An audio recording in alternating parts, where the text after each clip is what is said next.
चल, तो हम लोग गॉस लॉ कर रहे थे। कुछ इंपॉर्टेंट बातें इसमें भी बची हुई हैं। कुछ क्या इंपॉर्टेंट बात तो बहुत सारा होते रहेगा, है ना। तो हम लोग बारी बारी करेंगे। तो पहले स्टार्ट करते, थोड़ा सा आपको वापस याद दिला दें। ई डॉट डी ए क्या होता था? फ्लक्स होता था, फ्लक्स थ्रू अ सरफेस, है ना। और इंटीग्रेशन ई डॉट डी ए, वो गोला लगा हुआ है, ये था, ये किसको दिखाता था? Flux through a close surface. तो एक तो तरीका है कि इसको कैलकुलेट करो। दूसरा तरीका, गॉस लॉ बोलता है कि इंटीग्रेशन ई डॉट डी ए जो होता है वो होता है टोटल चार्ज इनक्लोज्ड, जो उस मैथमेटिकल सरफेस के अंदर है, ठीक है, जिसके थ्रू फ्लक्स निकाल रहे हैं, जिसके थ्रू फ्लक्स निकाल रहे हैं। अच्छा, ये जो क्लोज सरफेस है इसको एक और नाम दिया जाता है, तो घबराना नहीं।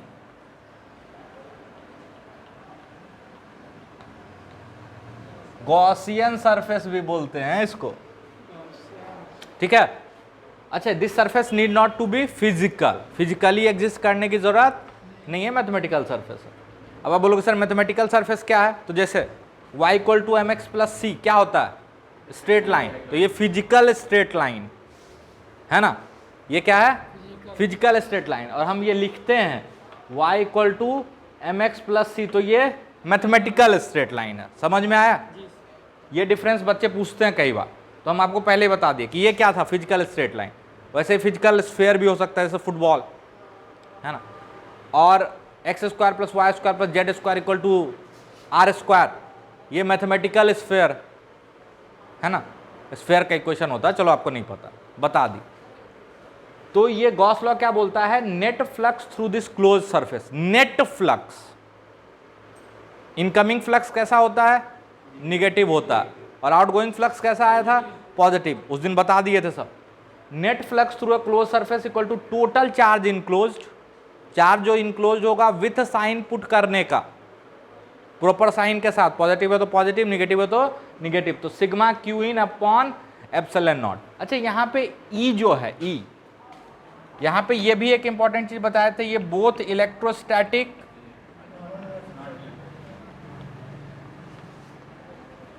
और नॉन इलेक्ट्रोस्टैटिक फील्ड दोनों का कंबाइंड है ना, दोनों का कॉम्बिनेशन है। ये नहीं कि आप सोचना कि सिर्फ ये इलेक्ट्रोस्टैटिक फील्ड दे रहा। समझ में आया? ये नेट फील्ड देता है रियलिटी में। क्या देता है? नेट। यहां तक में कोई दिक्कत है तो बताओ, ठीक है।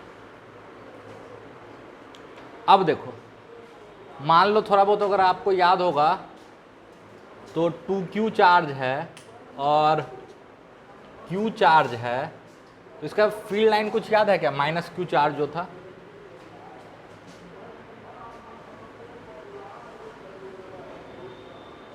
थोड़ा सा याद दिला रहा है।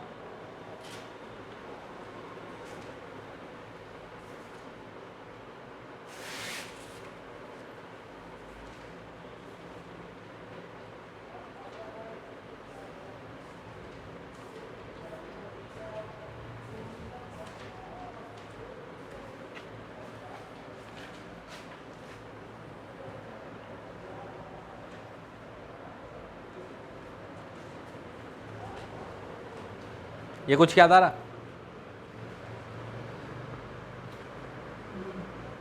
ये याद आ रहा है फील्ड लाइन। अब अगर हम बोलें कि हम एक गॉसियन सरफेस यहां लेते हैं, बिल्कुल ध्यान से सुनना मेरी बात, हम इस साइड पे थोड़ा सा आप कंसंट्रेट कर रहे हैं, ठीक है, बिल्कुल ध्यान से सुनते जाना मेरी बात। थोड़ा सा कंफ्यूज करेंगे बट फिर कंफ्यूजन दूर भी करेंगे, ठीक है। हम गॉसियन सरफेस ऐसे ले लिए, गॉसियन सरफेस के बाहर है -q, तो अगर हम आपसे पूछे फ्लक्स गॉस लॉ से, तो आप तुरंत क्या लिखोगे? अपॉन एप्सिलॉन, ठीक है।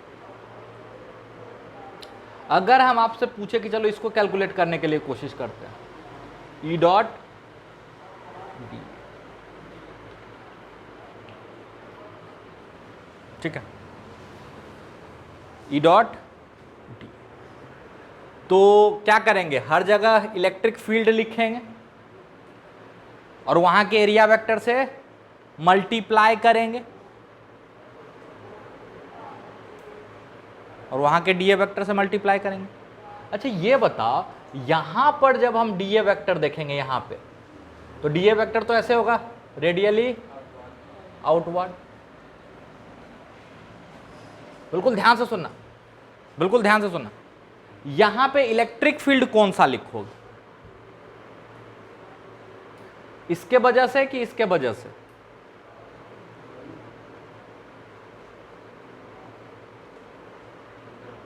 अंदर वाले चार्ज की वजह से कि बाहर वाले चार्ज की वजह से? नेट इलेक्ट्रिक फील्ड लिखेंगे यहां का, जो कि यहां पे टेंजेंशियल होगा फील्ड लाइन के। याद आ रहा है? अरे याद आ रहा है? उस सरफेस पे जो इलेक्ट्रिक फील्ड है वहां पे, इसलिए हम बार बार बोलते हैं electric field as the property of space, इसका और इसका नहीं। तो वहां जो डीए वेक्टर जो है ना, एरिया वेक्टर, वहां पे जो फील्ड है वो लिखना है, अंदर वाले की वजह से नहीं, बाहर वाले की वजह से नहीं, नेट इलेक्ट्रिक फील्ड। और हम तो ये भी बोलते हैं कि नेट इलेक्ट्रिक फील्ड में इलेक्ट्रोस्टैटिक के साथ साथ नॉन इलेक्ट्रोस्टैटिक भी अगर एग्जिस्ट कर रहा है तो वो लिखना है, नेट लिखना है। हमेशा हम फील्ड किसका बना, फील्ड लाइन किसका ड्रॉ करते थे? नेट का। याद करो, we draw field lines as the property of space, बता चुके हैं। तो इनसाइड और आउटसाइड का पंगा नहीं होगा। बहुत इंपॉर्टेंट पॉइंट बोले हैं। तो यहां पे ई डॉट डीए में ई कौन सा? ई नेट एट डीए, जो वो डीए सरफेस लिए है ना, वहां पे जो नेट इलेक्ट्रिक फील्ड है वो लिखना है। समझ में आया? वहां पे जो नेट इलेक्ट्रिक फील्ड है वो लिखना है। वो सबके कारण होगा। असल में ये बोलो कि दुनिया में जितना भी चार्ज है सबके वजह से जो नेट इलेक्ट्रिक फील्ड होगा वो लिखना है। जैसे यहां पे डीए वेक्टर ऐसे होगा रेडियली, तो यहां पे इलेक्ट्रिक फील्ड ये वाला लिखना, और इसका इलेक्ट्रिक फील्ड अगर सिंपली इसका लिखो, देखोगे, देखो इसका इलेक्ट्रिक फील्ड तो इधर ही होगा। तो हम कभी भी किसी पर्टिकुलर चार्ज के इलेक्ट्रिक फील्ड की बात ही नहीं करते। Electric field is a property of space. यहां हम दो चार्ज दिखा रहे हैं ना, असल में ये जो एरिया वेक्टर है ना, जहां पे हम फ्लक्स निकाल रहे हैं, मान लो ये एक एरिया वेक्टर है, ऐसे ही बना रहे हैं, ठीक है, ये एक एरिया वेक्टर, ठीक है, और इसमें हमको फ्लक्स निकालना, तो एक छोटा एरिया लेते हैं डीए, मान लो ऐसे डीए। तो यहां पे हम इलेक्ट्रिक फील्ड लिखेंगे, यहां का इलेक्ट्रिक फील्ड, उस डीए पे जो इलेक्ट्रिक फील्ड है ना, वो जो छोटा सा एरिया वेक्टर है ना, वहां जो इलेक्ट्रिक फील्ड किसकी वजह से? तो पूरे यूनिवर्स के सारे चार्ज की वजह से जो नेट इलेक्ट्रिक फील्ड है, electric field at that point, electric field as the property of space. कुछ नहीं समझ में आ रहा? अरे समझ में आ रहा है? वहां का इलेक्ट्रिक फील्ड लिखना, किसके वजह से नहीं लिखना। आप बोलोगे सर इसमें तो दो ही चार्ज दिखा रहे, तो हम मान के चलें कि अभी मेरे चारों तरफ दो ही चार्ज, दुनिया में दो ही चार्ज है ना, तो यहां पे इलेक्ट्रिक फील्ड क्या होगा? नेट इलेक्ट्रिक फील्ड इस पॉइंट का, कौन सा? नेट। और इस नेट में कौन होगा? इलेक्ट्रोस्टैटिक भी होगा, नॉन इलेक्ट्रोस्टैटिक भी होगा, और इलेक्ट्रोस्टैटिक में सारे चार्जेज की वजह से वहां जो फील्ड है वो होगा। समझ में आया? तो बेसिकली हमको सिंपली ये याद रखना है कि उस जगह का नेट इलेक्ट्रिक फील्ड लिखना। समझ में आया? चलो, तो गॉस सरफेस गॉस लॉ में जो ये इंटीग्रेशन ई डॉट डीए है, इसमें इलेक्ट्रिक फील्ड किसके कारण? इनसाइड के कारण कि आउटसाइड के कारण? कि नेट? नेट। हम ये भी नहीं बोलते हैं कि इनसाइड आउटसाइड दोनों के कारण, हम तो नेट बोलते हैं, ज्यादा सेफ है, क्योंकि इनसाइड आउटसाइड के सिवाय नॉन इलेक्ट्रोस्टैटिक फील्ड भी हो सकता है। अरे हो सकता है ना, तो इसलिए हम सेफ खेलते हैं। हम क्या बोलेंगे? Net electric field. और अभी नेट का मतलब क्या होगा? इनसाइड आउटसाइड दोनों, क्योंकि अभी नॉन इलेक्ट्रोस्टैटिक फील्ड तो हम पढ़ नहीं रहे। अभी नॉन इलेक्ट्रोस्टैटिक फील्ड पढ़ रहे हो क्या? अभी नहीं पढ़ रहे हो ना, अभी तो सिर्फ क्या पढ़ रहे हो? Electrostatic field. तो बोथ चार्जेस के कारण जो नेट इलेक्ट्रिक फील्ड होगा वो लिख देने का, वो लिख देने का। अच्छा, ये जो दूसरा साइड है, जो फ्लक्स है, वो क्या है? Q in upon epsilon not. अब आप बोलोगे सर यहां सिर्फ अंदर वाला चार्ज आ रहा, फ्लक्स में तो सिर्फ अंदर वाला चार्ज आ रहा है और फील्ड में नेट इलेक्ट्रिक फील्ड ले रहे हो आप।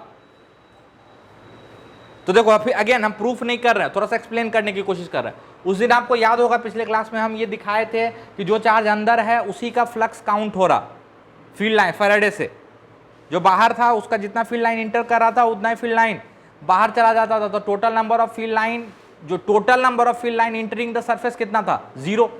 याद करो ना, 3 फोटो बनाए थे, कॉपी थोड़ा पलटोगे तो याद आएगा, है ना। तो फ्लक्स में कंट्रीब्यूशन बाहर वाले चार्ज का क्या हो जाता है? 0। लेकिन फील्ड में कंट्रीब्यूशन 0 नहीं होता है, ठीक है। लेकिन हाँ, फ्लक्स में कंट्रीब्यूशन क्या हो जाएगा? 0 हो जाएगा। नहीं समझ में आया? हाँ बिल्कुल वैलिड है, अभी अभी अभी करवाते हैं, टेंशन क्यों ले रहे?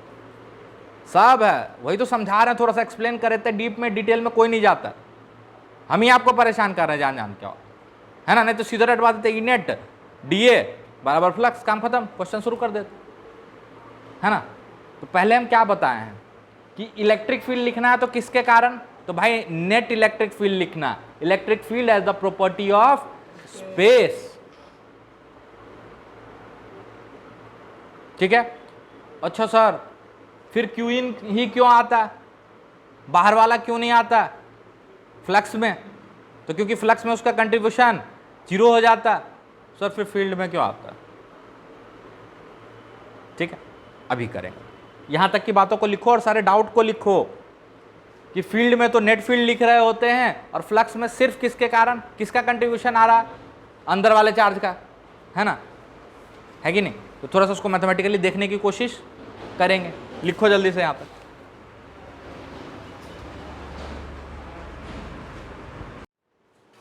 गॉसियन सरफेस है, एक चार्ज बाहर है, इसका फ्लक्स क्या है? फैराडे से बताओ, अरे जल्दी बताओ। ये क्यू चार्ज है, बाहर पर हुआ है, गॉसियन सरफेस है, हम जानते हैं फैराडे से देख के कि फ्लक्स 0 है। कोई दिक्कत? फ्लक्स 0 है, मतलब अगर इसका हम ई डॉट डी ए करें हर जगह, इसके कारण फील्ड लिखें, मान लो इसके कारण यहाँ पे फील्ड कितना होगा? कुछ ऐसे होगा। इसके कारण यहाँ पे फील्ड क्या होगा? कुछ ऐसे होगा, अरे होगा। और यहाँ पे मान लो एरिया वेक्टर क्या है? कुछ ऐसे, ठीक है। फील्ड ऐसे और एरिया वेक्टर कुछ ऐसे मान लो। तो इसके कारण इस छोटे से जगह पे फ्लक्स क्या होगा? D phi E dot d ए। अरे होगा, होगा कि नहीं होगा? मान लो चार्ज Q1, तो इसका यहाँ पे फील्ड क्या मान लेते? E1, ठीक है। तो नेट फ्लक्स क्या हो जाएगा? इंटीग्रेशन ई डॉट डी ए, और ये क्या आना चाहिए? 0। क्यों? Number of field lines entering equal to number of field lines exiting. कोई दिक्कत? अरे ये देखो, पहले तो हम फैराडे से बताया कि फ्लक्स 0, फिर अगर फ्लक्स 0 है तो ई डॉट डी ए भी 0 होना चाहिए। यहाँ पे जोड़ोगे तो यहाँ पे फ्लक्स पॉजिटिव आएगा, तो यहाँ पे फ्लक्स मान लो जहाँ इंटर कर रहा, यहाँ तो एग्जिट कर रहा था ना फील्ड लाइन, यहाँ पे मान लो इंटर कर रहा, तो यहाँ एरिया वेक्टर इधर होगा और फील्ड वेक्टर इधर होगा। अरे होगा ना। तो उससे भी जब कैलकुलेट करोगे समेशन करके हर जगह अलग अलग फ्लक्स निकाल के जोड़ोगे तो कितना आएगा? अरे हर जगह का फ्लक्स अलग अलग निकाल के जोड़ोगे तब भी कितना आएगा? जीरो आएगा। क्यों जीरो आएगा? क्योंकि कहीं पॉजिटिव आएगा कहीं निगेटिव आएगा, और फैराडे से दिख ही ला रहा। फैराडे से फ्लक्स का डेफिनेशन ही क्या था? Net field lines entering the surface. Net में होता है जाने वाला नेगेटिव, आने और बाहर आने वाला पॉजिटिव। तो फैराडे से फ्लक्स क्या आ गया? जीरो। इसका मतलब ई डॉट डी ए करेंगे और टोटल ई डॉट डी ए जोड़ेंगे तो भी क्या आना चाहिए? जीरो। अरे आना तो चाहिए फ्लक्स जीरो। ठीक, चलो अब इसी कहानी पे फिर से वापस आते हैं। जो पीछे का डायग्राम था, इसमें Q1 चार्ज अंदर था, Q4 चार्ज अंदर था, Q2 चार्ज बाहर था और Q3 चार्ज बाहर था, है ना। और हम बोले कि इंटीग्रेशन ई डॉट डी ए बराबर सिर्फ क्या आ रहा है? Q इन अपॉन एप्सिलॉन। ठीक है। अब आप बोल रहे हो कि सर फ्लक्स वाले में तो सिर्फ इनसाइड चार्ज आ रहा है और फील्ड वाले में आप बोलते हो कि नेट फील्ड लिखना, तो क्या उससे कोई फर्क नहीं पड़ता? नहीं पड़ता। देखो, नेट फील्ड जब भी बात करते हैं, इस साइड को थोड़ा सा कैलकुलेट करते हैं। नेट फील्ड की बात करोगे तो किसका किसका बात करोगे? कहीं पे हम कैलकुलेट करते हैं ई डॉट डी ए। तो यहां पे मान लो ये डी ए वेक्टर है और यहां पे ये इलेक्ट्रिक फील्ड वेक्टर। ये इलेक्ट्रिक फील्ड वेक्टर किसके कारण है? सब के कारण है। ठीक है।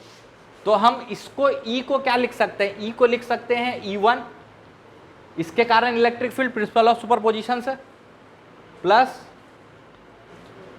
E2 plus E3 plus E4 dot d ए। अरे e net dot d a होता, इसको ऐसे लिख सकते हैं। इधर वाले साइड को अभी छोड़ दो, अभी तुरंत पता चल जाएगा। इसको जब आप तोड़ोगे तो क्या लिख सकते हो? E1 डॉट डी ए प्लस E2 डॉट डी ए प्लस E3 डॉट डी ए प्लस E4 डॉट डी ए लिख सकते हो। अरे लिख सकते हो,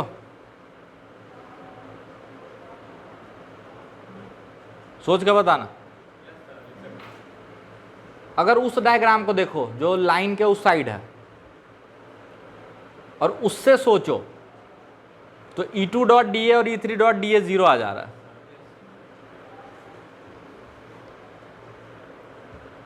देख लो, फ्लक्स में कंट्रीब्यूशन गायब हो गया उनका। फील्ड में है कंट्रीब्यूशन, फील्ड में कंट्रीब्यूशन है, बट फ्लक्स में कंट्रीब्यूशन नहीं है। तो जो फील्ड लिखते हैं वो किसके कारण लिखते हैं? Net field, net field, net field, net field. We write electric field as the property of space, उस जगह का इलेक्ट्रिक फील्ड लिखते हैं। बार बार बोलेंगे, है ना। और आप बोलोगे सर फील्ड में कंट्रीब्यूशन फ्लक्स में क्यों नहीं? देखो दिख रहा है कि फ्लक्स में कंट्रीब्यूशन नहीं है, फिर भी फील्ड में कंट्रीब्यूशन तो है ना। और इलेक्ट्रोस्टैटिक ही नहीं, नॉन इलेक्ट्रोस्टैटिक फील्ड भी लिख दो वहां, तब भी गॉस लॉ वैलिड है। तो Gauss law is not limited to electrostatic field. Gauss law is valid for both electrostatic and non-electrostatic field. That's why Gauss law got place in Maxwell 4 equation. But Coulomb's law को जगह नहीं मिला क्योंकि Coulomb's law was valid only for point charges at rest. That means electrostatic field. है ना? समझ में आया? पक्का समझ में आया? तो लिख लो यहाँ तक। और डाउट है तो कुछ पूछ लो यहाँ पे इस स्टेप में।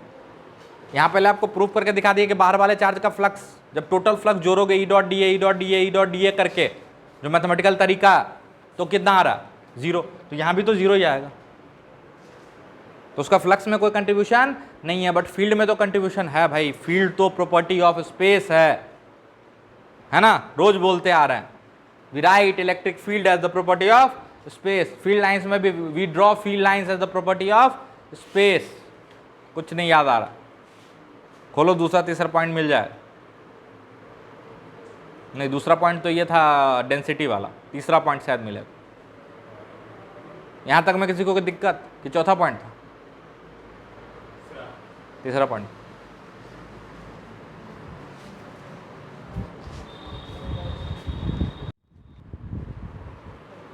देखो ये सवाल क्या है कि एक स्क्वायर पिरामिड है। स्क्वायर पिरामिड मतलब इसका बेस स्क्वायर है और बाकी ट्रायंगल होता है साइड से। स्क्वायर पिरामिड मतलब सब स्क्वायर नहीं होता, ठीक है। मिस्र का पिरामिड कहीं देखे हो फोटो वोटो? वही चीज, मिस्र का पिरामिड, ठीक। इसके बेस के बिल्कुल सेंटर पे एक क्यू चार्ज रखा हुआ है। बेस के बिल्कुल सेंटर पे क्यू चार्ज रखा हुआ है। तो जो ट्रायंगुलर सरफेस है, मेरे हिसाब से सबसे फ्लक्स सेम होगा।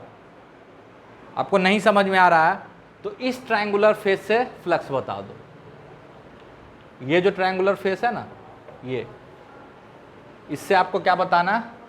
फ्लक्स बताना है। किसी एक ट्रायंगुलर सरफेस से आपको फ्लक्स बताना, इलेक्ट्रिक फ्लक्स, ठीक है। दो तरीका बताएंगे।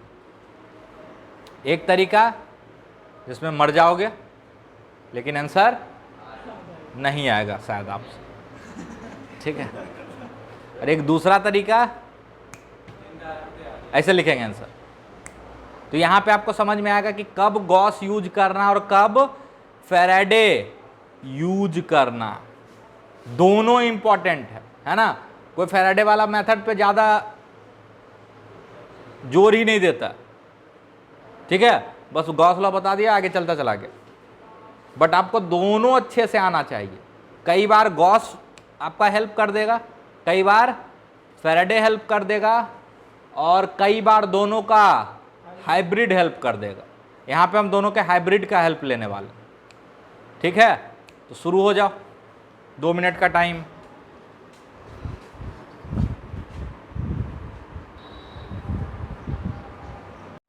चलो, जिसको ये डायग्राम समझ में नहीं आ रहा है, ऊपर वीडियो में डायग्राम चिपका देंगे हम, ठीक है।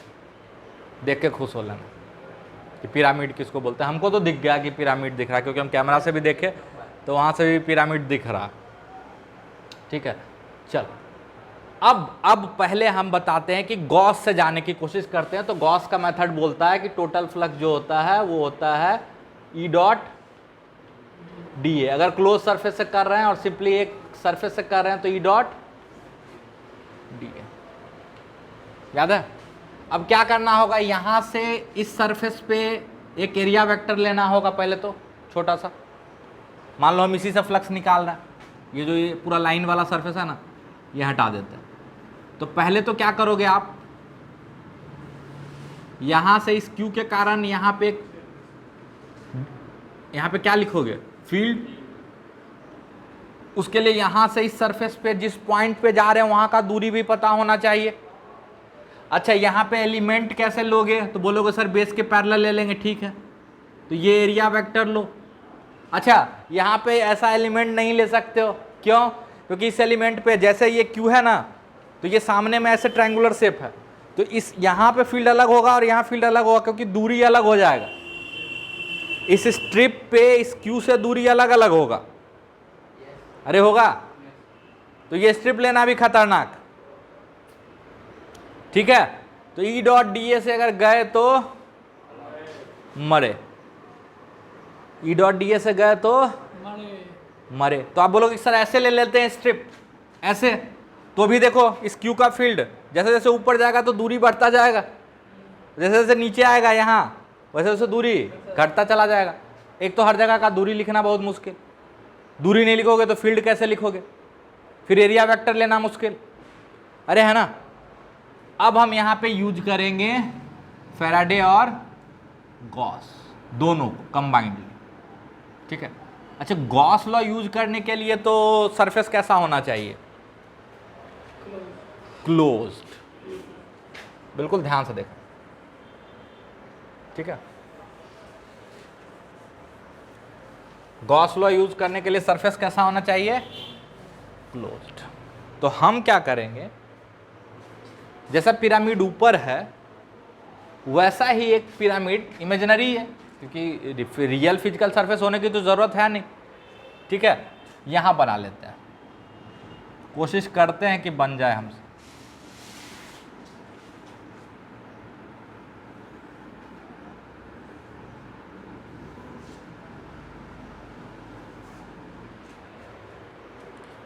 ठीक है, ये समझ में आ रहा?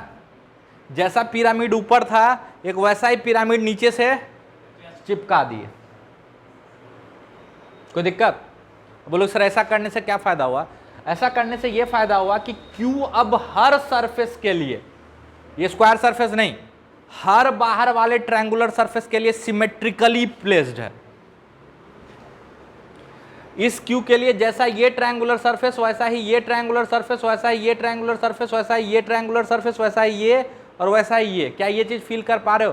क्योंकि क्यू ये जो ऊपर पिरामिड और नीचे पिरामिड है उसके बिल्कुल सेंटर में है। तो मेरे हिसाब से अगर फील्ड लाइन बनाएंगे तो जितना फील्ड लाइन इस ट्रायंगुलर सरफेस को क्रॉस करेगा उतना ही फील्ड लाइन इस ट्रायंगुलर सरफेस को क्रॉस करेगा, उतना ही फील्ड लाइन हर ट्रायंगुलर सरफेस को क्रॉस करेगा। यानी हर ट्रायंगुलर सरफेस से फ्लक्स बराबर बराबर जाएगा। अरे जाएगा।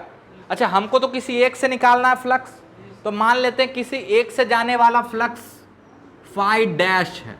क्या है? फाई डैश मान लेते हैं। तो बाकी 8 ट्रायंगुलर सरफेस से गुजरने वाला फ्लक्स क्या होगा? Phi dash. Phi dash. और टोटल सरफेस कितना है? 8 सरफेस। तो टोटल फ्लक्स कितना गुजर रहा होगा इस चार्ज के कारण? 8 फाई डैश। अगर एक ट्रायंगुलर सरफेस से फाई डैश फ्लक्स गुजर रहा तो 8 ट्रायंगुलर सरफेस से टोटल कितना फ्लक्स गुजरेगा? 8 फाई डैश। कुछ नहीं समझ में आ रहा? और वो 8 फाई डैश टोटल फ्लक्स है इस क्लोज्ड सरफेस से। नहीं समझ में आ रहा? अरे ये इससे निकलने वाला फ्लक्स, इससे निकलने वाला फ्लक्स, इससे निकलने वाला सारा फ्लक्स जोड़ देंगे तो वो टोटल फ्लक्स हो जाएगा किससे? इस क्लोज्ड सरफेस से निकलने वाला टोटल फ्लक्स। और गॉस लॉ बोलता है कि total flux through a closed surface is equal to charge enclosed upon epsilon naught. तो फाई डैश बराबर 1/8 एप्सिलॉन नॉट। हाइब्रिड देखने में समझ में आया? ये फैराडे, ये गॉस, फैराडे गॉस, आंसर। ठीक है, अब एक बिल्कुल डिट्टो सवाल देते हैं, ठीक है, ताकि थोड़ा सा कॉन्फिडेंस आ जाए और कुछ नहीं। एक स्क्वायर प्लेट है। क्या है? Square plate. इसके सेंटर से, है ना, स्क्वायर प्लेट ऐसे हॉरिजॉन्टली रखा हुआ, ठीक है, ऐसे मत सोचना बोर्ड पे रखा हुआ। स्क्वायर प्लेट हॉरिजॉन्टली रखा हुआ और इसके सेंटर से a/2 दूरी पे एक चार्ज रखा हुआ। कितना ऊपर चार्ज रखा हुआ? a/2 ऊंचाई पे एक चार्ज q रखा हुआ, ठीक है। तो इस q के कारण हर तरफ फील्ड लाइंस ऐसे होगा, हर तरफ इलेक्ट्रिक फील्ड होगा। इस सरफेस से भी फील्ड गुजर रहा होगा, मतलब इस सरफेस से भी फ्लक्स गुजर रहा होगा। इस सरफेस से भी कुछ फ्लक्स होगा ना? नहीं होगा? अरे ये q चार्ज है, नीचे एक सरफेस है, तो इसका कुछ तो फ्लक्स होगा उससे। हे भगवान, तो आपको बताना है इस स्क्वायर प्लेट से उस q का कितना फ्लक्स गुजर रहा है। एच.सी. वर्मा का भी सवाल है, ठीक है। कितना? 1/6। क्यों?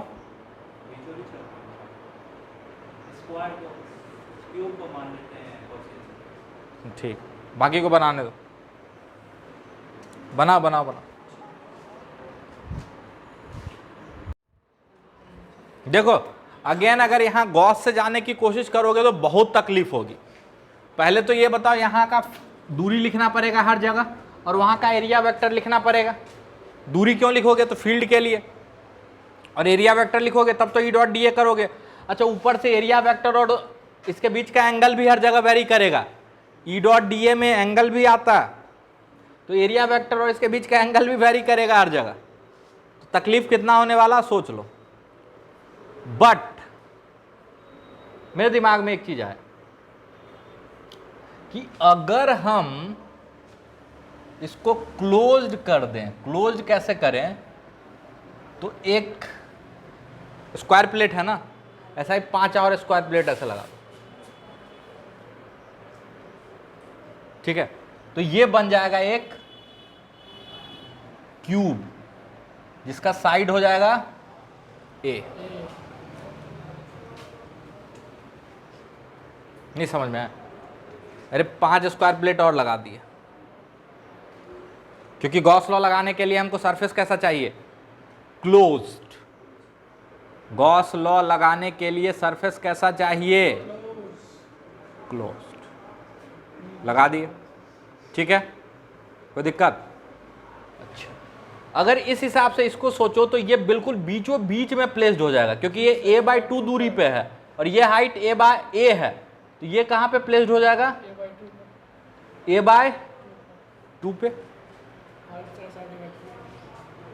अरे हो जाएगा, हो जाएगा ना? सोच के बताओ, हो जाएगा, ठीक। अब अगर फैराडे से सोचो तो ये बिल्कुल सिमेट्रिकली प्लेस्ड है, तो जितना फील्ड लाइन इस सरफेस से गुजरेगा उतना ही फील्ड लाइन नीचे वाले से, उतना ही इससे, उतना ही ऊपर वाले से, यानी हर सरफेस से नंबर ऑफ फील्ड लाइंस क्या होगा?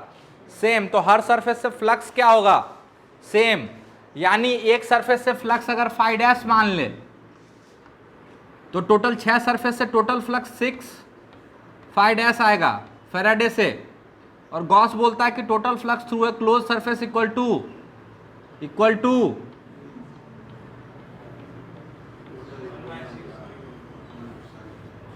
Charge enclose by epsilon naught. तो फाई डैश क्या आ जाएगा? ठीक है। अब इसमें कॉन्फिडेंस आ गया तो घर जाके ये होमवर्क करना अभी नहीं बता रहे हैं, एक क्यूब ही दे देते हैं अब की बार, ठीक है, जिसका साइड क्या है? ए है, ठीक है। एक क्यूब है जिसका साइड क्या है? ए। यहां पे चार्ज क्यू रखा हुआ कॉर्नर पे, ठीक है। इसका फ्लक्स बताना है इस सरफेस से। होमवर्क, अगर बहुत ज्यादा कॉन्फिडेंस आ गया तो होमवर्क ये है, इससे जो फील्ड लाइन निकलेगा हर तरफ निकालो, तो मेरे हिसाब से जितना लाइन इसको क्रॉस करेगा उतना ही लाइन नीचे वाले को क्रॉस करेगा, क्योंकि ये बीचों बीच पड़ा हुआ, उतना ही इसको भी क्रॉस करेगा, उतना ही ऊपर वाले को करेगा, उतना ही सामने वाले को करेगा, उतना ही इधर वाले को करेगा। इसको ऐसे समझ लो कि एक बंद कमरा है, उसके एकदम बीचों बीच बल्ब जला दोगे तो किस दीवार पर ज्यादा लाइट पड़ेगा? ठीक है, जल्दी से नोट करो। अच्छा, इस पे 2 DPP हम भेज देंगे, 2 DPP, छोटा छोटा DPP है फ्लक्स पे, ठीक है, आज ही भेज देंगे, तो उसको ट्राई करना, ठीक है। फिर उसको डिस्कस भी कर देंगे क्लास में, है ना, कोई दिक्कत? छोटा छोटा DPP है, भेज देंगे। देखो, एक हेमिस्फेरिकल सरफेस है, फिजिकल भी हो सकता है, मैथमेटिकल भी हो सकता है। Electric field constant electric field है। कांस्टेंट इलेक्ट्रिक फील्ड को पैरेलल लाइन से दिखाते हैं, याद करो, याद आ रहा है? कांस्टेंट इलेक्ट्रिक फील्ड को पैरेलल लाइन से दिखाते हैं। तो कांस्टेंट इलेक्ट्रिक फील्ड है 8 न्यूटन पर कूलम का, या 8 वोल्ट पर मीटर का, बता चुके हैं दोनों यूनिट, याद आ रहा है? 8 न्यूटन पर कूलम या 8 वोल्ट पर मीटर का कांस्टेंट इलेक्ट्रिक फील्ड जा रहा है यहाँ से। तो आपको कर्व्ड सरफेस से इस इलेक्ट्रिक फील्ड का फ्लक्स बताना है। You have to calculate the flux through the curved surface of this hemisphere, ठीक है। ट्राई करो, इसका भी 2 तरीका होगा। चल ध्यान से देखो, अगेन अगर आप कैलकुलेट करना शुरू कर दोगे गॉस से तो फंसोगे। क्यों? यहां पे फील्ड ऐसे और एरिया वेक्टर ऐसे, अरे होगा, यहाँ पे फील्ड इधर और एरिया वेक्टर इधर, यहाँ पे फील्ड इधर और एरिया वेक्टर भी इधर। मतलब हर जगह E डॉट डी कैलकुलेट करना आपके लिए बहुत मुश्किल होने वाला। ठीक है, इलेक्ट्रिक फील्ड कांस्टेंट है लेकिन एंगल हर जगह वेरी कर रहा है। अब E डॉट डी करो, ठीक है। तो क्या करें सर, क्या करें? थोड़ा सा अगर गौर से आप देखोगे तो आपको एक चीज समझ में आएगा कि जितना फ्लक्स कर्व्ड सरफेस से गुजर रहा है, ध्यान से सुनना, जितना फ्लक्स कर्व्ड सरफेस से गुजर रहा है उतना ही फ्लक्स नीचे वाले फ्लैट सरफेस से भी गुजर रहा है। क्योंकि जो फील्ड लाइन कर्व्ड सरफेस को क्रॉस कर रहा है वो नीचे से भी तो क्रॉस करता हुआ आ रहा है। तो हम क्यों ना नीचे वाले सरफेस से फ्लक्स निकाल ले, वही फ्लक्स कर्व्ड सरफेस से भी हो जाएगा। अरे इस फ्लैट सरफेस से जो फ्लक्स होगा वही फ्लक्स इस कर्व्ड सरफेस से भी है, क्योंकि दोनों से गुजरने वाला number of field line same है। अच्छा एक चीज बताओ, नहीं समझ में आया, चलो ये दो सरफेस एरिया है,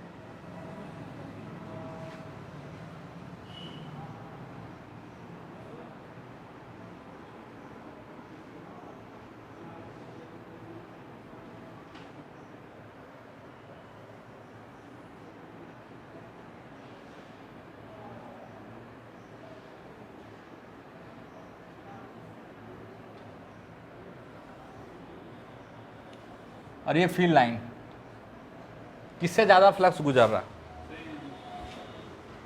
है? सेम, क्योंकि फैराडे बोलता number of field lines crossing an area is equal to flux. Same flux नहीं है दोनों से?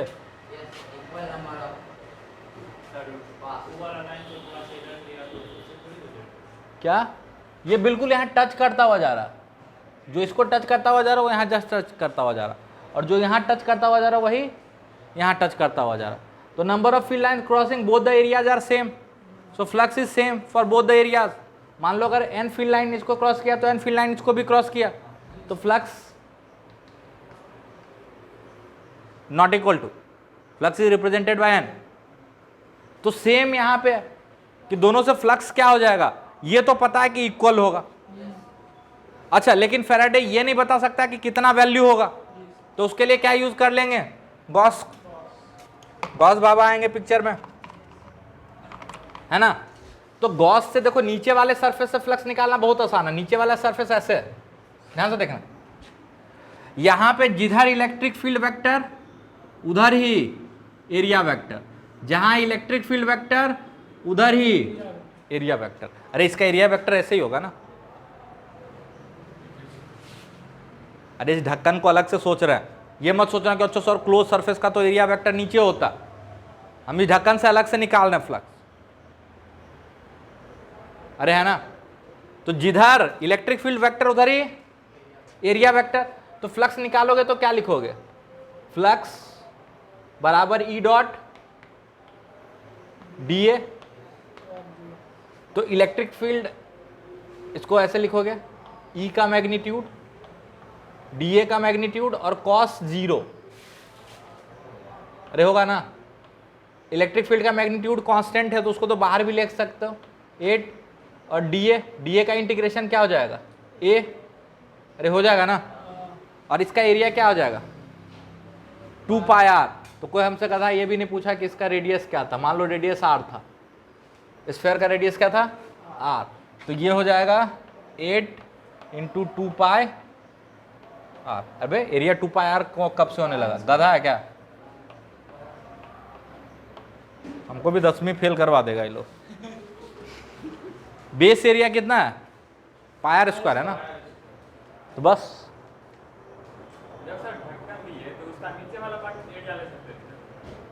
ले लो, उल्टा आ जाएगा, माइनस साइन में आएगा। लेकिन यहाँ गौर से करो तो ये जो इस सरफेस को क्रॉस कर रहा है वो अंदर से बाहर की तरफ है कि बाहर से अंदर की तरफ? हाँ, तो वो पॉजिटिव फ्लक्स हो जाएगा। यहाँ पॉजिटिव निगेटिव ज़्यादा मायने रख ही नहीं रहा मेरे लिए। ठीक है, अरे समझ में आया। अरे एरिया उल्टा लेने से सिर्फ फ्लक्स का पॉजिटिव नेगेटिव क्यों? इतना मेहनत करके समझाए कि जितना फ्लक्स नीचे, सिर्फ कर्व्ड सरफेस एरिया से पूछा, तो जितना नीचे वाले से उतना ही कर्व्ड सरफेस से, तो डबल क्या करेगा बे? टोटल कौन बोला? टोटल तो जीरो हो जाएगा, टोटल फ्लक्स जीरो है। अगर टोटल को तुम एक क्लोज सरफेस लिए हो तो इससे फ्लक्स इनकमिंग फ्लक्स है माइनस, और इससे आउटगोइंग फ्लक्स है प्लस जीरो, और ऐसे भी जोड़ो number of field line, net field line कितना इसमें इंटर कर रहा, तो जो भी इंटर कर रहा है वो एग्जिट कर जा रहा है, तो नेट फ्लक्स तो जीरो है बे। डबल डबल तो कहीं से भी डबल नहीं है। हाँ तो ऊपर से जा रहा है तो पॉजिटिव हो गया, हमको तो पॉजिटिव से मतलब है ना, ऊपर से निकल रहा, ओवरऑल निकालना ही नहीं था। अब हम लोग शुरू करेंगे application of Gauss law. Double P होता ना, आजकल हम बड़ा कंफ्यूज रहते हैं।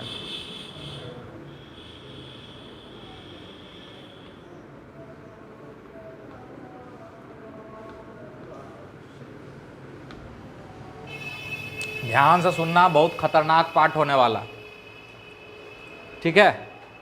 हम शुरू से आपको बोलते आ रहे हैं कि कूलम्स लॉ को मैक्सवेल के 4 इक्वेशन में जगह नहीं मिली। मतलब शुरुआत कहां से होता है? गॉस लॉ से। अगर इंटेलिजेंट बच्चा होता तो हम गॉस लॉ से ही पढ़ाना शुरू करते, उसको कूलम्स लॉ पढ़ाते ही, ठीक है। अरे पढ़ाते ही नहीं, मतलब गॉस लॉ में ये भी ताकत होनी चाहिए कि वो इलेक्ट्रिक फील्ड कैलकुलेट कर सके, क्योंकि अभी तक इलेक्ट्रिक फील्ड हम कूलम्स लॉ से ही कैलकुलेट कर रहे हैं। याद करो कूलम्स में जो सीखे थे कि फोर्स को 4 से डिवाइड करके KQ/R निकाले थे, है ना। तो मतलब गॉस लॉ में भी तो ये ताकत होनी चाहिए कि वो फील्ड कैलकुलेट कर सके, अगर ये फंडामेंटल लॉ है तो। नहीं समझ में? अरे मान लो आपको हम कूलम्स लॉ पढ़ाते ही नहीं, ठीक, क्योंकि फंडामेंटल लॉ क्या है? Gauss law. तो अब गॉस लॉ से भी तो फील्ड बताना पड़ता हमको कि पॉइंट चार्ज का फील्ड क्या होगा, है ना, रॉड का फील्ड क्या होगा। वहाँ स्फीयर का फील्ड छोड़ दिए थे, इंटीग्रेशन से स्फीयर का भी फील्ड निकाल सकते हैं, है ना। तो वो सब तो बताना पड़ेगा। अरे बताना पड़ेगा ना। चलो, तो हम पहले कैलकुलेट करेंगे इलेक्ट्रिक फील्ड, और जो 12th वाले हो वो सब तो ये जरूर अच्छे से लिख लेना, बोर्ड में आता ही आता है, ये 3 में से एक derivation. Electric field due to a point charge. अब देखो यहां पे ज्यादातर लोग क्या फर्जीवाड़ा करते हैं, वो बोलते हैं कि देखो Q चार्ज है, ध्यान से सुनते जाना मेरी बात, और आपको मिल जाएगा ज़्यादातर किताबों में भी, और बोलेगा कि देखो Q चार्ज के कारण यहाँ पे फील्ड कितना होता है, किधर होता है? रेडियली आउटवर्ड, है ना। कैसे? कूलम्स लॉ से। अबे कूलम्स लॉ तो यूज ही नहीं कर रहा है, हम तो ये मान के चल रहे हैं कि कूलम्स लॉ पढ़े ही नहीं, तो हमको ये भी नहीं पता कि इसका फील्ड वहां पे रेडियली आउटवर्ड होगा। समझ में आया? और KQ/R² तो कैलकुलेट ही करना है कि R दूरी पे इसका फील्ड क्या होगा, KQ/R²। तो पहला फर्जीवाड़ा ये मिलता है कि हम जानते हैं कूलम्स लॉ की फील्ड रेडियली आउटवर्ड होगा। अबे नहीं जानते हैं, जब गॉस लॉ फंडामेंटल है तो अब गॉस से करना पड़ेगा ना, कूलम्स तो है ही नहीं, कूलम्स को यूज ही नहीं कर रहा। अगला चीज, सिमेट्रिक के कारण इसका जो गॉसियन सरफेस हम लेंगे वो एक कंसेंट्रिक स्फीयर होगा।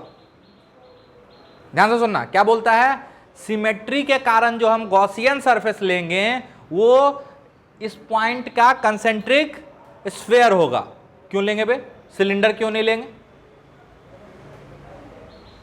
ये सिमेट्री क्या वर्ड है, थोड़ा सा हमको ये समझाओ कि ये सिमेट्री क्या वर्ड है ना। तो हम इन सब चीजों पे बारी बारी बात करेंगे, चीज़ें तकलीफ दे होंगी, बट आप चाहोगे तो फाइनल रिजल्ट भी याद रख लोगे तो कोई दिक्कत नहीं। ठीक है, पहला चीज हम प्रूफ करेंगे कि इसका फील्ड रेडियली आउटवर्ड हो, है ना, रेडियली आउटवर्ड या इनवर्ड हो, कोई दिक्कत? इसका फील्ड रेडियली आउटवर्ड या इनवर्ड हो। मान लेते हैं यहां से r दूरी पे इस q चार्ज के कारण जो फील्ड है वो कुछ ऐसे है। अब बाहर की तरफ भी ऐसे भी मान सकते हो, 3D में भी मान सकते हो, तो वो भी समझ में आ जाएगा। 2D से ही समझ लो तो 3D अपने आप समझ में आ जाएगा। फील्ड रेडियल ना होगा कुछ ऐसे, इलेक्ट्रिक फील्ड मान लिए ऐसे, बिल्कुल ध्यान से सुनते जाना। ठीक है, अरे है ना। तो इस फील्ड का दो कंपोनेंट, एक तो रेडियल ER या ER और एक परपेंडिकुलर, अरे है ना, E परपेंडिकुलर होगा। देखो बहुत खतरनाक बात बता रहे हैं, घबराना नहीं, थोड़ा सा भी दिक्कत होगा पूछ लेना, और नहीं तो फिर मान लेना कि कूलम्स लॉ से फील्ड किधर होता है, रेडियल होता है। ठीक है, काम चल जाएगा। चले, अच्छा सर, ठीक है सर, अच्छी बात। हम क्या करते हैं, इस लाइन के अबाउट, इस लाइन के अबाउट इस चार्ज को घुमा देते हैं 180 डिग्री।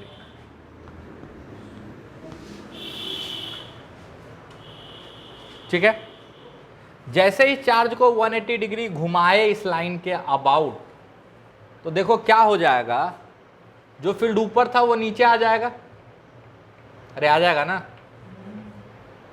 और ये वाला फील्ड तो ऐसे ही रहेगा, ई रेडियल, अरे होगा। क्या चार्ज कॉन्फ़िगरेशन में कोई अंतर आया? अरे एक पॉइंट चार्ज था, पॉइंट का शेप एंड साइज कुछ होता है क्या? उसको 180 डिग्री से घुमा दोगे तो क्या उसमें कुछ फर्क आ जाएगा क्या? नहीं समझ में। अरे एक बॉल ले लो, एकदम एक जैसा बिल्कुल चिकना सा, उसको 180 डिग्री से घुमा दो आंख बंद करके, पता चलेगा क्या कुछ? तो फिर फील्ड कैसे बदल गया इसका? दैट मीन्स, अच्छा पंगा कौन कर रहा फील्ड का? ये कंपोनेंट परपेंडिकुलर कंपोनेंट, मतलब ये तो एग्जिस्ट कर नहीं सकता। उसी तरह इधर वाला जो कंपोनेंट होता, जो बाहर वाला होता, उसको घुमाते तो वो किधर चला जाता? अंदर की तरफ, मतलब वो भी कंपोनेंट एग्जिस्ट नहीं कर सकता। मतलब अगर फील्ड होगा इस पॉइंट चार्ज के कारण तो रेडियल ही हो सकता है।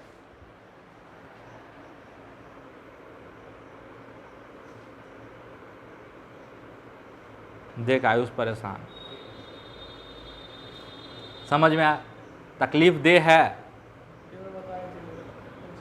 ठीक है, ये वाला कॉन्सेप्ट हम रोटेशन में भी यूज किए थे एक बार, याद आ रहा है कि दोनों पॉइंट चार्ज जब भी एक दूसरे पे थर्ड लॉ पेयर लगाएगा तो एक ही लाइन के अलॉन्ग लगाएगा। याद आ रहा है? याद आ रहा है? इसीलिए इंटरनल फोर्सेस का जो टॉर्क था वो 0 हो जा रहा था।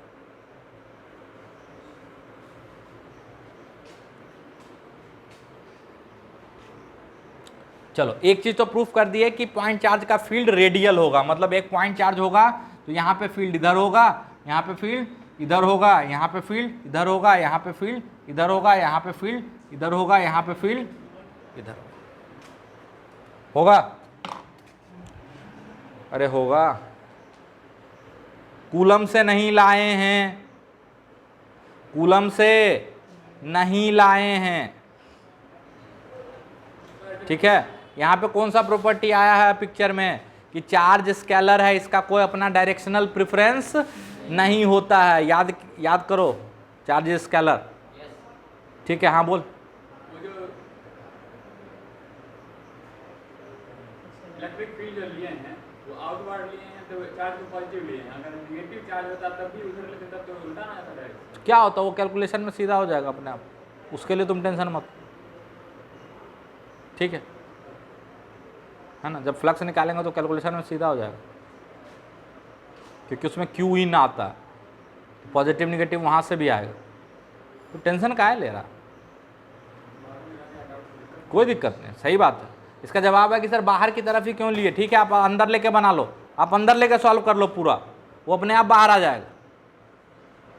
वेक्टर में यही तो फायदा है ना। चलो तो पहले डायरेक्शन तो निकाल लिए कि रेडियल है, अब थोड़ा सा मैग्नीट्यूड पे चर्चा करते हैं, ठीक है।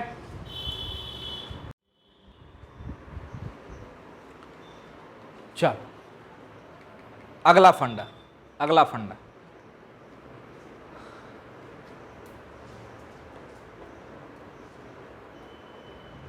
इस पॉइंट चार्ज के कारण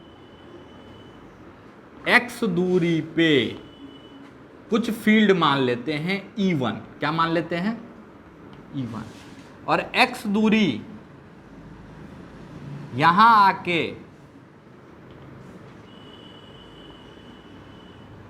फील्ड मान लेते हैं E2, ठीक है। अच्छा डायरेक्शन क्या होगा, रेडियल होगा।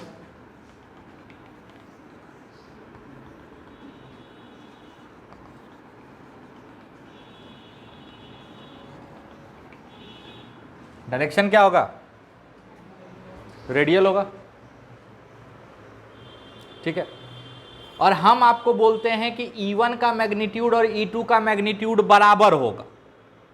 मान लो हम आपको बोलते हैं E1 का मैग्नीट्यूड और E2 का मैग्नीट्यूड बराबर होगा, तो आप बोलोगे हाँ सर होगा, क्योंकि कूलम क्या बोलता है कि x दूरी पे फील्ड होता है KQ/x², तो यहाँ पे भी फील्ड होगा KQ/x² और यहाँ पे भी फील्ड होगा KQ/x²। तो हम फिर से ये घूसा मार देंगे, कूलम नहीं आने का, कूलम नहीं आने का, कूलम नहीं आने का, नहीं आने का ना। अरे कूलम से तो फिर तो वही बात है, फिर तो आपको फील्ड पता ही है, तो फिर कैलकुलेट क्या कर रहे हो। अगर सच्चाई पूछो तो फील्ड आपको पहले से पता है KQ/x², तो फिर कैलकुलेट क्या कर रहे हो। इसको कैसे प्रूफ करेंगे, तो मान लेते हैं ये एंगल है फाई, कितना एंगल है फाई, इस पूरे सिस्टम को, इस चार्ज को फाई घुमा दिए, फाई अपने जगह पे कितना घुमा दिए, फाई, इस लाइन के अलॉन्ग, ठीक है। तो ये E1 वेक्टर फाई से नीचे चला जाएगा और E2 वेक्टर यहां आ जाएगा, अरे आ जाएगा, बिल्कुल ध्यान से बोलना। इसको जो अगर फाई से ऐसे घुमा दें चाबी की तरह, तो ये E1 वेक्टर नीचे आ जाएगा और E2 वेक्टर वहां पे आ जाएगा। अब बताओ, अगर आपका आंख बंद था और आपको हम नहीं बताए, तो क्या आपको पता चलेगा कि चार्ज को टर्न किया गया, आपको पता चलेगा कि फाई से रोटेट किया गया। तो चार्ज का कोई डायरेक्शन थोड़े होता है कि इधर सिंग निकला हुआ, इधर नहीं निकला हुआ। और अगर E2 E1 के बराबर नहीं हुआ, तो अब इसी जगह पे फील्ड थोड़ा देर पहले कितना था E1, और उसके थोड़ा देर बाद क्या हो जाएगा E2, जो कि पॉसिबल नहीं। अब एक चार्ज है, पहले कुछ देर पहले यहां पे फील्ड E1 था और कुछ देर के बाद फील्ड E2 हो गया, और चार्ज में कोई फर्क नहीं पड़ा। क्या ऐसा हो सकता है, अरे ऐसा हो सकता है नहीं। इसका मतलब E1 और E2 मैग्नीट्यूड में बराबर है, मैग्नीट्यूड में, डायरेक्शन में नहीं, डायरेक्शन तो अलग अलग है बे। तो मैग्नीट्यूड मतलब x दूरी पे हर जगह पे फील्ड क्या होगा, मैग्नीट्यूड में बराबर होगा। मतलब चार्ज से पॉइंट चार्ज से बराबर बराबर दूरी पे फील्ड का मैग्नीट्यूड बराबर बराबर होगा, पहला चीज। दूसरा चीज, फील्ड का डायरेक्शन जो होगा वो रेडियल होगा, प्लस माइनस लिख देते हैं, अंदर बाहर कुछ भी हो सकता है। दो चीज प्रूफ कर दिए। अब आप एनसीईआरटी या अच्छी वर्मा उठाइएगा, उसमें गॉस लॉ पढ़िएगा, उसमें बोला है कि एक पॉइंट चार्ज के लिए गॉसियन सरफेस ऐसा लेते हैं, ठीक है। मेरा सवाल है क्यों लेते हैं हम गॉसियन सरफेस, तो ऐसा भी ले सकते हैं। इससे भी फ्लक्स कितना होगा, अगर Q चार्ज है तो इससे फ्लक्स कितना होगा Q/ε0, और अगर यहाँ Q चार्ज है तो इससे भी फ्लक्स क्या होगा Q/ε0, और ये चार्ज यहाँ ना हो के सेंटर में ना हो के यहाँ भी होगा, तो भी फ्लक्स क्या होगा, Q बाय एप्सिलॉन नॉट। या एक क्यूबिकल सरफेस ले लेते हैं तो भी फ्लक्स कितना होगा। तो क्यों हम स्फेरिकल गॉसियन सरफेस लेंगे, क्यों, why should we take spherical Gaussian surface, why not a cube, why not a cylinder, why not a sphere in such a way that charge is not placed on its centre, है ना। सब जगह लिखा रहता है कि हम Gaussian surface लेंगे ऐसा कि मेरा चार्ज हो जाएगा वो स्फेयर के सेंटर पे चला जाएगा। तो ऐसा क्यों नहीं लेते, व्हाई नॉट, इंटीग्रेशन करना आसान होगा, एक रीजन ये है, ठीक। दूसरा, ध्यान से देखो, ई डॉट डी ए में अगर आओ, ई डॉट डी ए में अगर आओ तो ये बेसिकली कुछ ऐसा समझो, एक्स डॉट वाई बराबर ए, मान लो ये क्या देता है, फाई, ठीक है। तो इसमें कभी भी x और y आप इंडिविजुअली नहीं बता पाओगे, आप x का एक कंपोनेंट ही बता पाओगे जो y के अलोंग है। अरे डॉट प्रोडक्ट में कंपोनेंट आता है ना, हे भगवान, a डॉट बी तो a cos थीटा b, तो a का वो कंपोनेंट हम बता पाते हैं जो b के अलोंग है। अरे ये मान लो एरिया है मेरा, ये तो ये अगर आप लिखोगे तो ये क्या लिखोगे, x cos थीटा y बराबर a, तो x cos थीटा बराबर a बाय y, एरिया मान लो पता कर लिए, गॉसियन सरफेस का एरिया पता कर लिया मान लो। तो हमको मिल क्या रहा, हमको इलेक्ट्रिक फील्ड नहीं मिल रहा, हमको इलेक्ट्रिक फील्ड का वो कंपोनेंट मिल रहा है जो एरिया वेक्टर के अलोंग था। समझ में आया। तो ये दोनों रीजन है जिसके कारण हमको कैसा गॉसियन सरफेस लेना पड़ता है, स्फेरिकल। पहला, इंटीग्रेशन आसान हो, कल बात करते हैं इस पे, ठीक है। इन दोनों चीज पे फिर से बात करेंगे कि गॉसियन सरफेस स्फेरिकल क्यों लेते हैं। लेकिन आज एक चीज हम प्रूफ किए कि फील्ड रेडियल होगा, कूलम्स का हेल्प नहीं लिए, और मैग्नीट्यूड बराबर बराबर दूरी पे बराबर बराबर होगा हर तरफ, ठीक है, पक्का। तो यहां तक की बातों को नोट करो।